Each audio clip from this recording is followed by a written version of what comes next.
Pak. Ya, silakan Pak Herman, pertanyaan Anda kepada Pak Mario. Ya. Selamat malam Pak Mario, salam super. Selamat malam, salam super Pak Herman. Silakan Pak. Ya, begini Pak, kami mau bertanya kalian pendapat dan pandangan Pak Mario.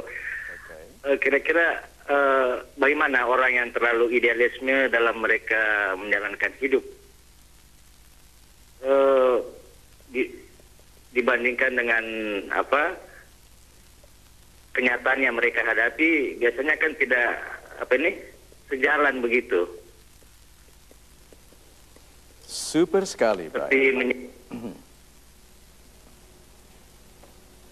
Ya, baik, terputus sepertinya. Terima kasih Pak Herman di Manado. Silakan Pak Mario.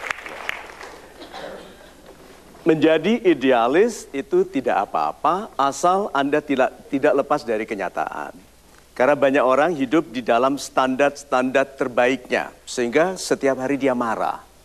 Kok pemimpin kok begini, kok wakil rakyat kok begini, gitu kan? Kok partai begini, selalu dibandingkan dengan keindahan yang menjadi standarnya. Nah, orang-orang yang idealis juga seharusnya menempel pada kenyataan. Dan ini caranya, ideal, ide, pendapat. Ini, batasan. Ada orang di ruangan ini yang tidak terbatas? Semua terbatas. Tetapi, orang idealis menolak adanya batasan. Padahal orang praktis yang sudah ikhlas menerima dia terbatas, mulai tumbuh. Ayo, Anda yang ikhlas mengakui lemah di matematika, segera tumbuh di bidang selain matematika. Itu? Anda yang ikhlas, lemah dalam interaksi dengan orang, Anda tidak memaksakan karir penjualan lagi, Anda lebih ke perencanaan, ke strategi. Banyak orang tidak menerima batasannya. Batasan itu ada bukan untuk ditolak, untuk diterima supaya Anda tumbuh setelah batasan itu. Know your limits, tapi focus on your potentials. Tahu batasan tapi berfokuslah pada kemungkinan. Seperti masa depan tak pasti, setuju? Good, maka apapun mungkin. Dengarkan itu. Masa depan tak pasti. Karena tidak pasti, maka apapun mungkin. Itu tidak lagi idealis, itu sudah sangat praktis. So, sahabat-sahabat saya yang baik hatinya, impikanlah yang besar. Oke, tetapi ikhlaslah melakukan sesuatu yang kecil. Segera, itu. Masa depan tidak pasti, jadi apapun mungkin. Kesempatan untuk Anda untuk memimpikan lebih tinggi dan mengharap lebih banyak. Kita langsung ke penelpon berikutnya. Selamat malam. Ya, halo. Ya, dengan siapa Bapak? Saya Reki dari Makassar. Silakan Pak. Ya, yang perlu kita ketahui bahwa kesulitan yang paling berat dalam sebuah rencana adalah memulai, Pak Mario. Yes. Ya, bagaimana cara Bapak Mario membuat saya menjadi pribadi yang istimewa agar saya bisa dimudahkan untuk memulai apa yang saya rencanakan tanpa menjadi pribadi yang pesimis.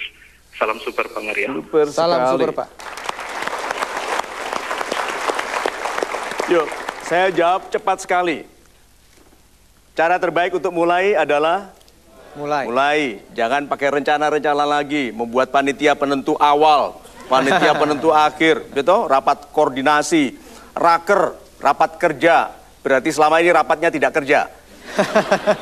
So, yuk ikhlas untuk segera memulai. Dengarkan ini ya. Kita itu cepat mulai, tapi segera tidak menyelesaikan. Sehingga kehidupan kita ini isinya awalan-awalan yang tidak pernah selesai. Kemampuan kita untuk menggebu-gebu memulai selalu kalah dengan rasa bosan. Merasa bahwa yang lain lebih baik. Padahal setan ingin Anda gagal saat melakukan sesuatu yang baik dengan cara tidak menghormati yang sudah Anda mulai. So, bagaimana kalau mulai hari ini? Mulailah yang kecil, yang sederhana, yang tujuannya baik. Mulai dari menaruh senyum di wajah Anda, menaruh kedamaian di hati Anda, menaruh kedamaian di suara Anda bagi orang lain, sentuh orang dengan penuh hormat, lalu perhatikan bagaimana kebaikan datang kepada orang yang membaikkan diri. Yuk menjadi pribadi yang ikhlas, mulai dari sekarang, mulailah dari kebaikan diri. Itu saja. Tidak ada teori lain. Mulai. Jangan isi hidup dengan awalan-awalan yang tidak pernah diselesaikan. Kami akan break dulu sebentar. Anda jangan kemana-mana, masih ada kesempatan untuk kita terus bersama di program ini, tentunya di Mario Teguh Golden Ways.